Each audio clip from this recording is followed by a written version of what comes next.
तो बैंक ग्राहकों के लिए आने वाले दिनों में अच्छी खबर आ सकती है। दरअसल रिपोर्ट्स के मुताबिक बैंकों की तरफ से जारी किए जाने वाले सर्टिफिकेट्स ऑफ डिपॉजिट यानी कि सीडी की ब्याज दरों में हाल के कुछ महीनों में 60 से 70 बेसिस पॉइंट तक की बढ़ोतरी हुई है।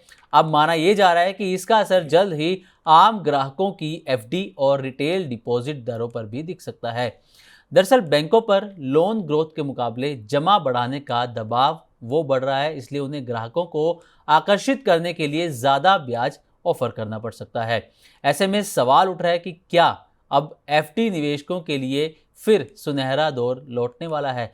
तो प्रवीण सर, आपसे जानना चाहेंगे, आपका क्या कहना है सर कि एफडी करने वालों के लिए फिर से सुनहरा दौर लौटने वाला है, अच्छा ब्याज मिलने वाला है उन्हें?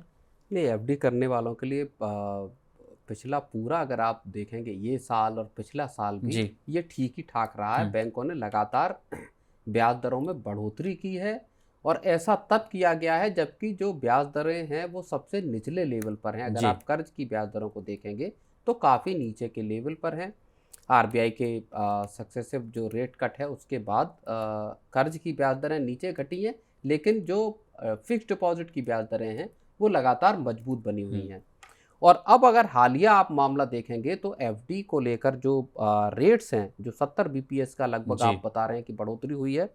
आप समझिए कि एक साल की जो सीडी है या सर्टिफिकेट ऑफ डिपॉजिट है वो अब मई में 7.70% तक पहुंच गया है, जो कि एक महीने पहले सिर्फ 7% पर था। तो एक महीने में ही 70 बीपीएस का इजाफा यहाँ पर जो एक तरह से मैं कहूँगा कि जो डिपॉजिटर्स हैं उनको सीधा मिलता हुआ दिखाई दिया। हालांकि बैंक अभी जो है वो लार्ज जो डिपॉजिटर्स हैं, बल्क डिपॉजिटर्स हैं 500 करोड़ या उससे ज़्यादा, जी। उनको इस तरह का बड़ा एक फ़ायदा दे रहे हैं। लेकिन आप ये मानिए कि सीधे तौर पर बहुत जल्द जो छोटे डिपॉजिटर्स हैं उनको भी ब्याज दरों में यहाँ जो फिक्स डिपॉजिट कराने जा रहे हैं वहाँ पर उनको ज़्यादा ब्याज बैंक ऑफर कर सकते हैं। बैंकों की मजबूरी ये है कि उनके पास फंड आ नहीं रहे हैं और इस वजह से उनको ज़्यादा जो एक लिक्विडिटी का जो कंसर्न है वो बैंकों के सामने यहाँ दिखाई दे रहा है और मजबूरी में बैंकों को ज़्यादा ऊंचा ब्याज अपने डिपॉजिटर्स को देना पड़ रहा है। तो सर, अगर लोगों का पैसा बैंक में नहीं आ रहा तो फिर कहाँ जा रहा है? लोग कहाँ, आपको लगता है कि लोग अपना पैसा पार्क कर रहे हैं, कहाँ पर इन्वेस्ट कर रहे हैं, या फिर लोगों के पास इतनी सेविंग ही नहीं है कि कहीं वो पैसा लगा सके अपना? नहीं, लोगों के पास सेविंग तो है। जाहिर तौर पर उसका जी। अलग अलग अगर आप क्राइटेरिया अगर आप देखेंगे, अलग अलग तबके जो हैं उनके हिसाब से ये चीज़ समझ में आती है।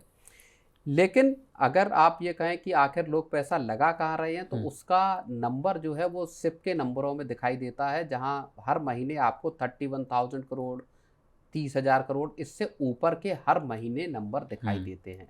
बैंकों के सामने इसी बात की मुश्किल हो गई, जिसको बार बार सेबी या तमाम और जो जानकार हैं वो कहते हैं कि साहब ओवर फाइनेंशियलाइजेशन ने बैंकों के सामने लिक्विडिटी का या डिपॉजिट्स का एक कंसर्न या एक चिंता पैदा कर दी है। एक जो कासा डिपॉजिट होता है, जो कि सबसे सस्ता डिपॉजिट बैंकों के लिए सबसे सस्ता फंड माना जाता है, जहाँ पे आपको बहुत कम ब्याज देना पड़ता है करंट अकाउंट सेविंग अकाउंट का, वहाँ पे भी आपको चीज़ें कम होती हुई या जो परसेंटेज है वो बैंकों का कम होता हुआ दिखाई दे रहा है। तो ये एक बड़ा मसला है। अगर आप एक महीने पहले के और अब के बैंकों के लिक्विडिटी को उसको देखेंगे तो एक महीने पहले तकरीबन 3 लाख करोड़ का बैंकों के पास लिक्विडिटी हुआ करती थी, अब वो घटकर 50,000 करोड़ रुपए पर आ गई है। तो बैंक मजबूर हैं आपको ज़्यादा ब्याज देने के लिए। ट्रेजरी बिल जो सरकार लेकर आती है या जो शॉर्ट टर्म की जो बोरोइंग है उस पे लगभग 5.75% का ब्याज मिल रहा है। इसके अगर आप मुकाबले में जो एफडी का रेट है उसको अगर आप देखेंगे तो 7.7% का है और जो 200 बीपीएस की का एक जो गैप है वो दिखाई देता है, जबकि जो नॉर्मल टाइम में ये 130 से 140 बीपीएस के आसपास हुआ करता है। तो ये अब तक के एक तरह से कहिए कि बहुत ऊंचे लेवल पर जो गैप है कि सरकार का जो ट्रेजरी बिल है वर्सेस आपका एफडी, तो वहाँ पे जो गैप है वो एक बढ़ रहा है और आगे आने वाले वक्त में ये और स्प्रेड इसका बढ़ता हुआ दिखाई दे सकता है।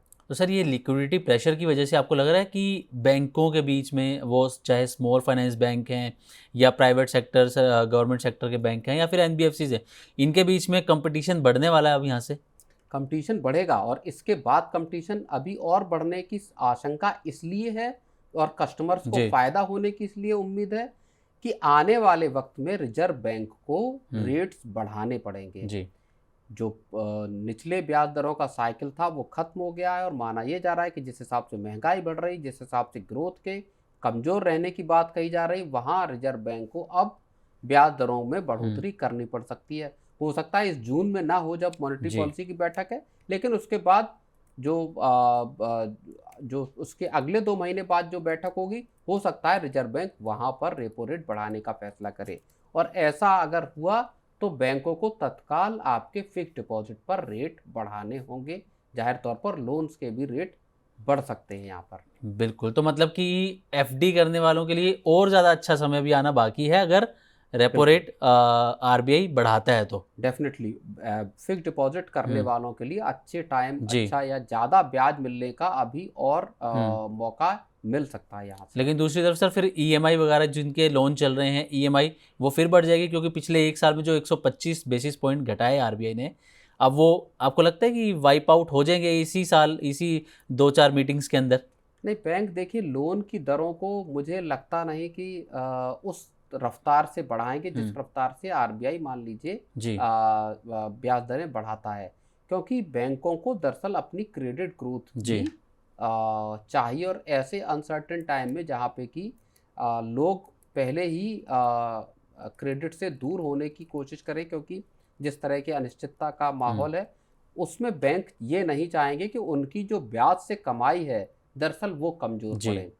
तो बैंक अट्रैक्टिव, और ये हमने कंपटीशन देखा सरकारी बैंकों वर्सेस प्राइवेट बैंक्स में, जहां सरकारी बैंकों ने ज़्यादा एग्रेसिवली ब्याज दरों को कम किया होम लोन और बाकी लोन्स में, जी। और एक तरह से प्राइवेट बैंक्स को आउटपेस किया क्रेडिट ग्रोथ के मामले में।